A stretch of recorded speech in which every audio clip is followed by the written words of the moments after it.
On Horry County's Walk America on April 28th, this morning's guest is going to walk twice as hard. Want to know why? You'll find out coming up next on Carolina People.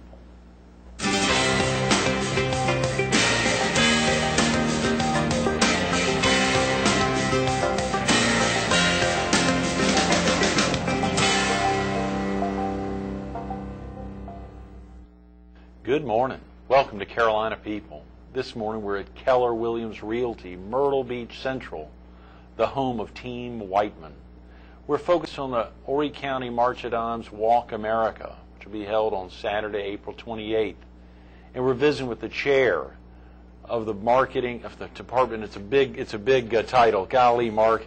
Professor Mark Mitchell, excuse me, the chair of the marketing Management, Marketing, and Law in the Wall College of Business. Forgive me, I always get caught up with long titles, and clearly there's a lot that goes into your position there at Coastal. You're a busy cat. There's a style of leadership known as servant leadership. In essence, I'm successful by helping other people be successful. So there's 20 folks I work to support. So we're responsible for management programs, we're responsible for marketing programs, we're responsible for resort tourism management programs. So if we put our students in a position to be successful, if we put our faculty in a position to be successful, our staff's in a position to be successful, ultimately then I will have done my job. Yes, servant leadership, I like that. That's great. That's great. Is that something that was come about years ago, or is that something that's been around very recently? The paradigm is, well, Ken Blanchard amongst others. Ken Blanchard is one of my favorite leadership authors. The 1 Minute Manager is a book by Ken Blanchard. Right. And Ken Blanchard, it appears, went through kind of a religious awakening and realized all these leadership things I've been teaching, golly, there's a role model in the Bible. And biblical passages of Jesus as a servant. Right. And then Ken Blanchard kind of looking at the kinds of things I've been teaching, the kinds of things I've been consulting on. Wow, look at this over 2,000-year-old reference and example. And so that's amongst the basis for servant leadership. But I think if you accept the fact that too often organizations are a pyramid and the leaders at the top, servant leadership suggests you change that pyramid and that leader is right here working to support the efforts of others. Very nice. If I do it well, then other folks do their roles best. In large corporate America, is that something that can be done? Is that something that a leader at the top of a Fortune 500 company can be a servant leader? I'll give you a great example from just a few weeks back. Yeah. Dan Cathy is the president and chief operating officer of Chick-fil-A. There are a few restaurants Truett not far Cathy's from where son, we are. Truett's son, Mr. Truett. Truett, by the way, some great books if you've never read his books. There's some interesting reads by Mr. Cathy. One written by and with Ken Blanchard talking about this businessman that seems too good to be true. He used parables. Well, it's Mr. Cathy's story, really. But we're at Carolina Forest Community Church, where they're starting to do a once-a-quarter leadership program. Right. The first one kicked off a few weeks back, and Dan Cathy was the speaker. Wow. And I'm sitting there with some folks, and I said, I wonder if people appreciate the irony of what's going on over there. I said, what do you mean? Look at that, what you think of as this nondescript gentleman. Folks are eating lunch provided by Chick-fil-A, a box of Chick-fil-A. Right. There's this gentleman walking around and picking up trash off of people's tables. Right. That is your speaker, Dan Cathy. Right. His teammates, his owner-operators, are out and about this audience, helping them to have a good day, helping them to enjoy his product. Right. And here they are serving others. They're very much a servant-oriented, service-oriented company. And so, would have been much easier, I guess. Dan Cathy sitting there having lunch with folks while his teammates, while his associates, yes, they are his employees. Let them wait on the guests while I have a nice lunch here and catch up with old friends. It's not his style. His style was, let's all get in together, and collectively these are our guests. So he's trying to model servant behavior. He's not trying to ask his team to do anything that he wouldn't do himself. So it really is a philosophy. Put people in a position to be successful, support their efforts, and ultimately they don't work for you, you work for them. I love that, Mark. And not to take anything away from large franchise operators, one of the big benefits there in the Chick-fil-A mantra, that mindset, is that it's one, you're really focused on one establishment, one location, as opposed to picking up 40 or 50. And again, not to take anything away from large operators like on the Strand, the Polici family who own 10, 11, 15 McDonald's.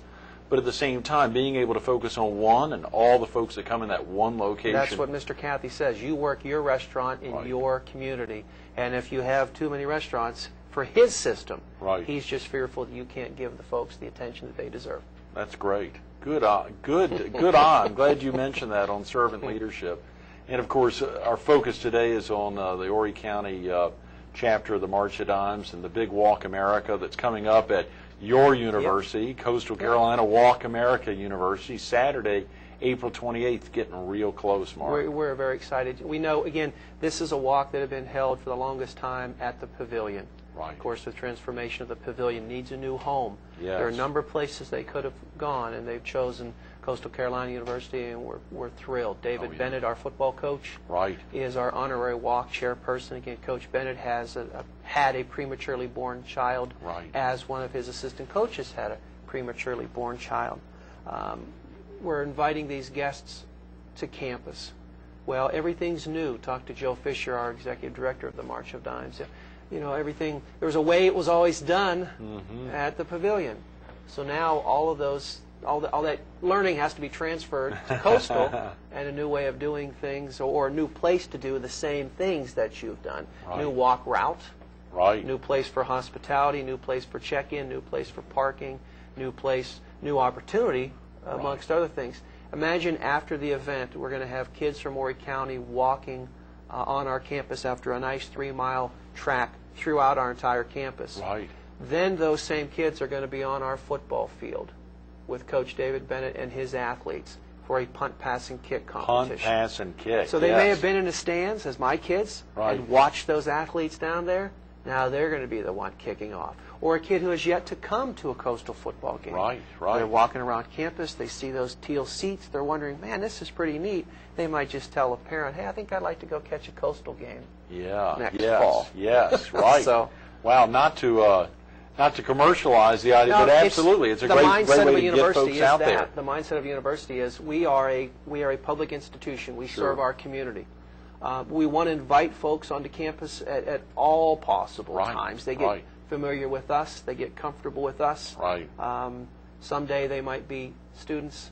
They might be employees. Who knows? Who knows what it is? They might be board members, the chairman of the board, They might be the future president of Coastal many years from now. Might be a or even a professor like Horry yourself. County right That's now. right. Absolutely. That's a very good point. Another instructor from Coastal was with us earlier this week, Jerry Fouts. It was so exciting hearing him talk about all the things that are happening out of the university. It's amazing. And, you know, we talked about servant leadership earlier.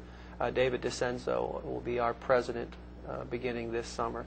I will certainly tell you that Dave DeCenzo sees his work as a servant leader. I recall when I came to Coastal, the last question I asked Dave in that interview process, I need to know that you're going to take responsibility for my professional development. That's what servant leaders do. And his response, absolutely. And that gives you that comfort zone that, you know, we each have roles, but the person that I'm going to work with and work for ultimately, if you look at the organizational chart, but I prefer the term work with, that they're accepting that responsibility for you. So when you accept the responsibility for each other, that's a pretty special environment. And that's a big responsibility as well, Mark. I mean, that puts a lot of, not potentially added pressure, but that sure puts a lot of pressure on, because that person has really got to be focused on every person within their organization, as opposed to just making sure that their top management is doing a great job working throughout the organization. You have to learn to trust people. By no means do you say you don't hold folks accountable, but what you do is what do we need to do? What's the target? What resources are needed? What processes are needed? Let's bring those together. Let's help you do those things, you know, achieve those outcomes. When you did well, make sure you understand why. When things didn't go as planned, make sure you understand why. Learn from those. Keep moving forward. You know, the other day I watched a video at the theater with my kids, Meet the Robinsons. It's a G movie out, Disney, and at the end of the movie they have a quote by Walt Disney. Beautiful quote, and to paraphrase it, we keep moving forward. It's a big theme of the movie. We keep moving forward because we're curious, and that curiosity leads us down a new path. I work at a university. I'm supposed to be curious. I'm supposed to wonder about the unknown, wonder about ways to do things better. In my discipline, well, that's largely the approach I think of my campus. We're entrepreneurial. We want to find ways to do things better do things well and to make sure we do that day in and day out. How exciting. And that applies as well to our big event on April 28th. As you say, not only changing a location, but working hard to make it better, to generate more dollars, a $293,000 goal, a lot of dollars that need to happen between that have started even a year ago, getting ready for April 28th, and of course the success of events like Forest Brook Elementary and their walk, which brought in almost $35,000. Exactly. Incredible. Folks think, oh, well, maybe it's over now. You got schools doing that kind of money. It is not. It's not. It's kind of one of those things where we want to finish strong. Right, and right. we hope that we're doing just that. You know, I think of servant leadership as just universal. Privileged to serve on the board of the March of Dimes. What is our role? To put volunteers in a position to be successful, to put teams in a position to be successful, to help put those kids at Forest Brook Elementary and Forest Brook Middle and St. James Elementary and Socastee and South Conway and Aner, on and on and on.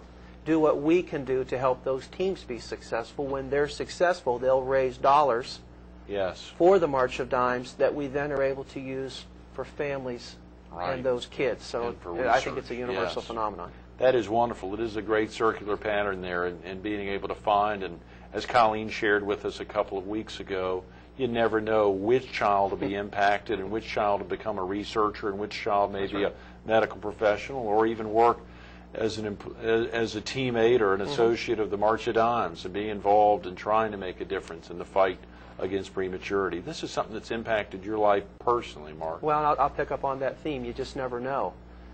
You're going through a pregnancy. You have the ultrasound. They say, I remember the day they said, are you in the mood for a surprise? No, I don't think so. And they tell you twins. And so my wife Sheila will say, I was giddy the rest of the day. Maybe just excited yet probably terror at the same time. Thinking, oh my goodness, what twins? This is a big deal. Yeah. But you're cruising through a pregnancy. You know, you got your physician doing, taking your ultrasounds and monitoring all the normal things. And I remember from our standpoint, the physician said, well, we're not sure what's going on.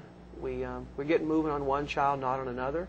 We're thinking, ooh, again, we're just moving along. Things are going okay. You just never know. They put us on a bed rest, and you're thinking, okay, this could happen now or could happen later. You just never know.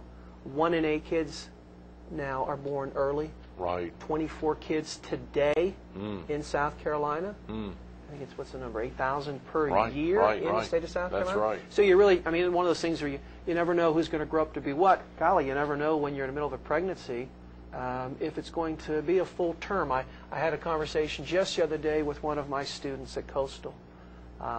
Told me he thinks there could be twins, and now they will not be. There'll be one child, and they're excited about this pregnancy.